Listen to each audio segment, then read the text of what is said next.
Hello again, and welcome everyone to another episode of Sacktown Talks. Jarrett Blondin with you, and we're welcoming Stacey Gordon today. Stacey, how's it going? Thanks for joining the program. Hi, yes, going well. Thanks so much for inviting me to participate. Yeah, Stacey, for the listeners who don't know you at home, can you kind of give us a little bit of your background? Sure. So I have a really interesting background. I actually grew up in London, moved from Brooklyn to Los Angeles. And so Los Angeles has been home base for me for longer than I care to admit. And so my background really is, in doing diversity, equity, and inclusion work. And I find that my moving around a lot as a kid, I think has helped shape, the conversations I'm able to have today with leaders around diversity, equity, and inclusion topics. And so that is where my focus is, even though I did start off in recruiting, which I still love. But I find that I have more impact being able to help companies with those initiatives that so many companies are struggling with right now. Right. It's kind of interesting. In the past year, we've always heard about diversity training, the need for diversity, but it's really kind of come clear in the last year or so. Can you kind of talk about how kind of like, COVID-19 and, has opened some of these policies issues and kind of, I guess, helped you kind of bring your product forward? Yeah, I think that, COVID-19 has helped in that it has helped companies to realize that work can be done differently and that we can open things up a little more. You don't have to have people, in person all the time. It's allowed for flexibility in the way that people work. It's also really, allowed for this conversation that needs to happen where we're realizing that, it's not just COVID-19 that's brought up the inequities of people, right, at different levels of working. You had your frontline and your workers who were essential at the forefront, and they didn't have the opportunity to work from home. So to be able to see what that was like, and also for children who were, part of a lower socioeconomic status and maybe didn't have access to internet at home or didn't have access to the device that they needed. So I would say in the last year, we've seen a lot of inequity come. And of course, you can't ignore the social justice issues that have come from that as well, right? So the murder of George Floyd, all the Black Lives Matter protests around that, and just the conversation that needs to be had about the inequity when it comes to race as well. Yeah, it's interesting. In the last year, this kind of term implicit bias or unconscious bias has kind of come up, and it's kind of a new way to kind of describe some of these, I guess, blind spots some of us have when it comes to race and diversity. Can you kind of explain kind of unconscious bias to us and what that term means? Definitely. And I do have to say, it's not new, right? Like unconscious bias has been around for a long time. Implicit bias, I think it was back in the 70s or the 80s when the Harvard IAT test was created, right? To counter and really to be able to address implicit biases. And so implicit bias is sort of the academic term, unconscious bias is the colloquial term, is what everybody uses. But really what unconscious bias is it is that the ability for us to really try to take shortcuts, right, to understand what it is that we're seeing and what's happening in front of us. So when we think about implicit bias, I would like to give an example of how it shows up. Excuse me. Because what it is really these attitudes and stereotypes, things that we're unaware of. And the example I always like to use is one of the consultants I work with. She grew up in Chicago, and she would say, when we would drive around as kids, we would get to a certain neighborhood, and my dad would say, "Oh, don't forget to lock the doors. Make sure the doors are locked." And it was always in the same neighborhood, right? Right. And it was that neighborhood that was stereotypically Black and lower socioeconomic status and crime ridden. And so when they drove through, she always associated danger with that neighborhood. But she didn't know anything about it. She hadn't heard anything about it. It was just the fact that her dad would say that to her. So this is how we start to associate. That's where the implicit association comes in. We start to associate certain things based upon what we hear, what we learn growing up, what we see around us. And sometimes those associations are incorrect. What kind of impacts does kind of unconscious bias have, in our society? And, here in Sacramento, we're up here making laws, judging legislation and kind of, in the legislative world, what kind of impacts have you seen from, laws in the past that, are really apparent to us today? Yeah, I mean, when you think about the impact, right? The impact is everywhere. It impacts everything that we do, and specifically, you think about like the Crown Act, right? Which is a law that was passed and actually ended up started off in California and spread throughout the country, because and that has to do with hair, right? Right. Legislating whether or not how people can wear their hair in the workplace, and why was that necessary? Because me, for example, wearing my hair in braids could be considered unprofessional, right? If you Google unprofessional hairstyles, Right. what you're going to find are pictures of Black men and women who have their hair in braids or in dreads or in natural hairstyles. And so that kind of association, again, this is where this unconscious bias comes in. You now Google that and you think, oh, this is an unprofessional hairstyle. I now come into your workplace and you look at me and say, you're unprofessional, right? Which is not correct at all. And Right. so these are how these things start to affect the way that we see workers now, because now you see me as somebody who maybe isn't as professional as you might like, that you start to then see me as maybe somebody who isn't as diligent as a worker. I don't get promoted, right? I'm not included. I mean, there's all these things that start to spiral and are domino effects from the rationalizations and from the stereotypes that we have in our minds. Yeah. I know you've recently authored a book. Can you kind of tell us the title about your book and kind of what your book goes into depth into? Yeah, my book is really excited about this. It's called Unbiased, Addressing Unconscious Bias at Work. And the goal really, it is a sort of no nonsense, take no prisoners conversation around what needs to be done in the workplace. I base it around a framework, which is really 4 phases. And we talk about awareness, alignment, action, and advocacy. And the fact that everyone wants to start in action, but action is phase 3. Right. Hmm. So everyone, especially again, because last year, everything that happened, everyone said, oh, we want to hire a chief diversity officer. We want to, start up a DEI council. And those are actions, but they're actions that are taken without first becoming aware of what it is that you're doing, why it is that you need to do it, who it is that you're doing it for, and also creating a strategy. So the book really helps you to kind of go through those 4 phases in order, rather than jumping in the middle and creating actions that can come across as inauthentic and without substance. Yeah, it's kind of one thing I know, like for example, a state when workers are trained, yearly or bi-yearly on sexual harassment, privacy. Are you starting to see more, I guess, diversity training or unconscious bias training in the workplace? And is that something more you feel that more workplaces should implement? We definitely need more education around unconscious bias, around diversity and inclusion. The difference is the difference between training and development, right? So when we do sexual harassment training, everyone kind of comes in, it's like, oh, let's press a few buttons, let's get through this and be done with it, right? Does anyone walk out of that feeling any different than they did going in? No. And so, it's a training that we put in front of people. I don't believe we should be doing training when it comes to unconscious bias, when it comes to diversity. We need to be doing professional development, which is a step above. It means that we're not only taking in the information and we're learning about what it is, we're then figuring out how do we put this into practice in our workplace so that we're changing our behaviors. And nobody ever really walked into a training and expected to walk out 60 minutes later with behavior change. Right. So that's really I think some of the difference in why some of the work that we do is around providing educational workshops, but to also ask people to do more, right? Don't just take the workshop. Now put this into practice and we get people to commit to taking action. Right. In the past year, especially right after the Black Lives Matter movement, after the death of George Floyd, you saw immediate corporate responses, across the nation. Longtime brands like Aunt Jemima, renaming, redoing things, nationwide, and taking big actions.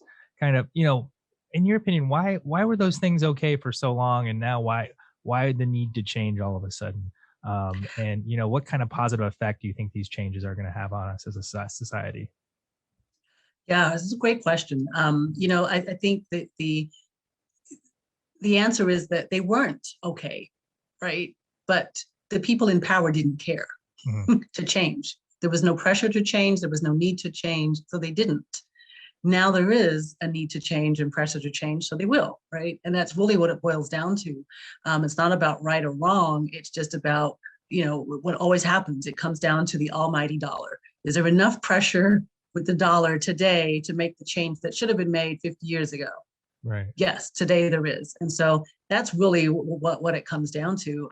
Because if you think about, for some people it can seem silly. It's like, oh, Aunt Jemima, who cares, right? Or changing the name of a sports team. But if you think about it today, would you name those teams, those names today? You wouldn't, right? So the fact that you did it years ago, and I get it, we were in a different time. People also weren't necessarily thinking about these things, but now that we are, right? So I always quote Maya Angelou, who says, when you know better, do better. And so now we know better. We're not as ignorant as we once were. So now that we know better, we must do better. Yeah. You kind of, we have these long time, things that we've been used to, whether it's Aunt Jemima, whether it's, the Washington Redskins, people are attached to these things, and they get kind of defensive, about the change. I guess what's one way to kind of help, people embrace change and kind of move forward from some of these kind of unconscious biases? Yeah, I mean, you have to detach as you said, they're attached to it, right? And you really have to detach the what's the word I'm looking for? You have this sort of this passion and this affinity for this thing, and we really have to start looking at more logic. I think that when we are fearful, I started trying to read Daniel Kahneman's Thinking Fast and Slow, right? And he talks about the fact that you have, really two ways of thinking. And it's very similar to what I teach in unconscious bias, which is that we make poor decisions when we do them quickly, when we just jump in, because that's when our brain sort of just takes over and does what we're used to doing, right? So that's when we Right. fall into bad habits, is when that happens. In order for our logical brain to take over, we have to think. We have to be rational and be logical. And the only way we can do that is by slowing down. And so for people who are very tied to something, you really do have to stop and take a moment and ask yourself, what is it that I'm actually upset about here? Right? And look at what is the positive that is coming out of this, and does it outweigh the negative that maybe I'm feeling? And for some people, that's going to be easier than others, because for some people, they're like, it doesn't affect me. I don't see why I should have to change. But that kind of negates all of the other people around you who are requiring and requesting change. Yeah, I think that's kind of one interesting thing that social media has brought together, with more people kind of engaging and interacting, and you're having, I guess, a greater exchange of ideas than we used to have when we were all just reading papers or very isolated in our communities.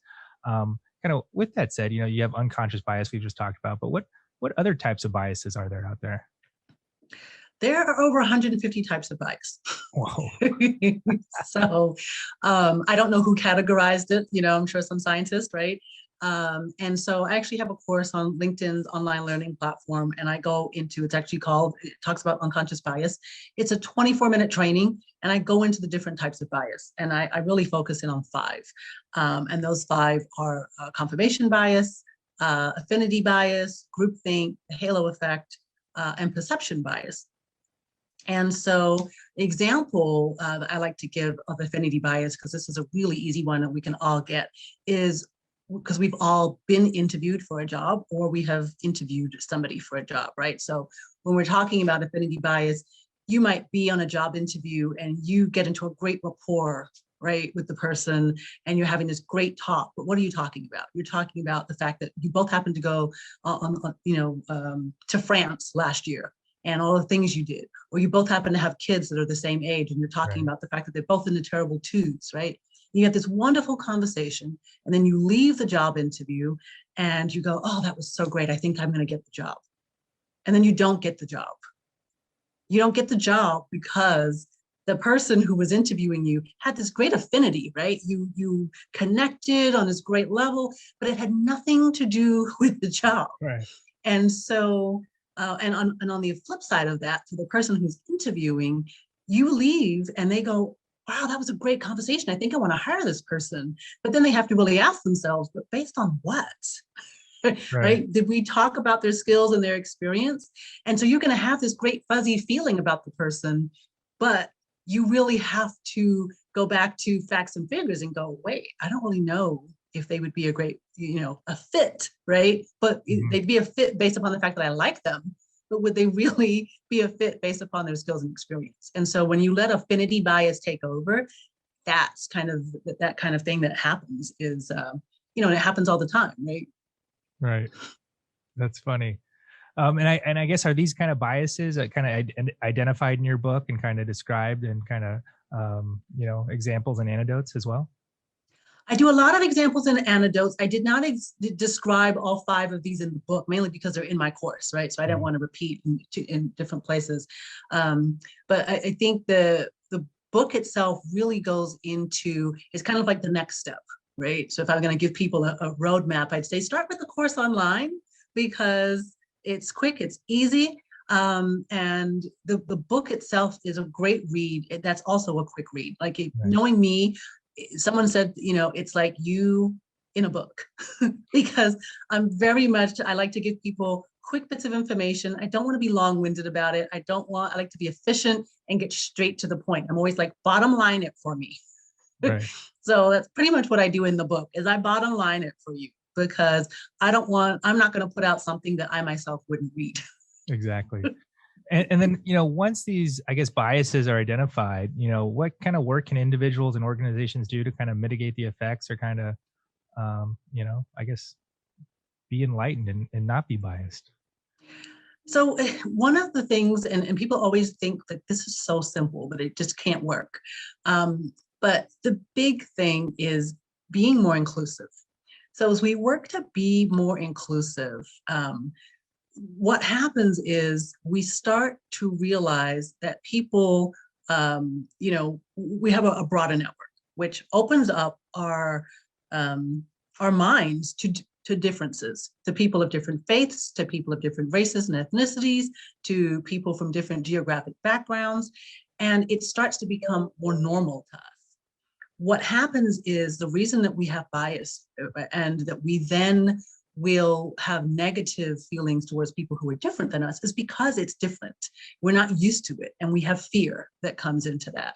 So the more that we can associate and create positive experiences with people who are different than us that we then get to know, that helps us realize that some of the stereotypes, some of the biases that we had in our brain, that they might have been incorrect, right? It helps us to be able to answer some of the questions that we might have. And then when it's time to hire, when it's time to promote, when it's time to, put somebody as team lead in our company, we're not going to be looking at just a small little network of people. We're going to have this larger and more diverse, varied group of people to choose from. So by creating a larger network in advance, that helps us on a number of levels. In the past year, a lot of them has been discussed on unconscious bias, and there's various tests online. I guess, are there, if some of our listeners at home wanted to kind of test their different biases, are there some areas that you would recommend us to go to see how we could identify these biases? There is really only one, right? And that's the Harvard Implicit Association Test. So the Harvard IAT. If you Google it, literally you just type in Harvard IAT and it pops up because it's the only real test that's out there.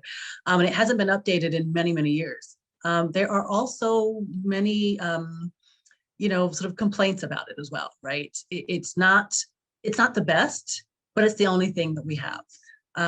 And so I always say, don't take that test with the expectation that you're going to come out of it saying, oh, I'm biased in this area, but not that area, right? Right. That's not, at least for me, that is not what that test is supposed to be testing for. I don't even like the word test, right?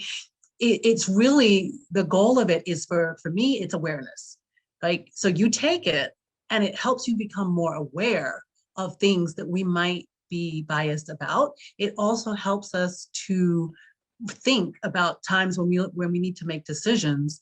And as a reminder, we can say, oh, right, you know what? I should slow down here. I should take my time. I should be more open-minded before I make this decision, which will help you to then make a much more fair and balanced decision. Right. And if any of our listeners at home, I guess, wanted to get more information about you and kind of your book, where could they look? They can find me on LinkedIn. I'm Stacey Gordon on LinkedIn.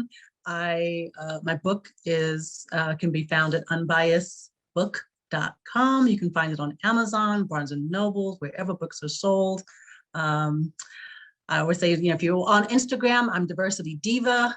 If you're on Facebook, it's Rework Work, which is the company.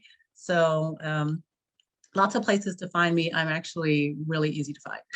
Okay, great. Well, awesome. Well, thank you so much for joining us, Stacey, and we look forward to looking into our stuff. And I hope you sell a lot of books and help a lot of people. Thank you. Thank you. I appreciate it. All right, thanks. Have a good one. Some are called dreamers.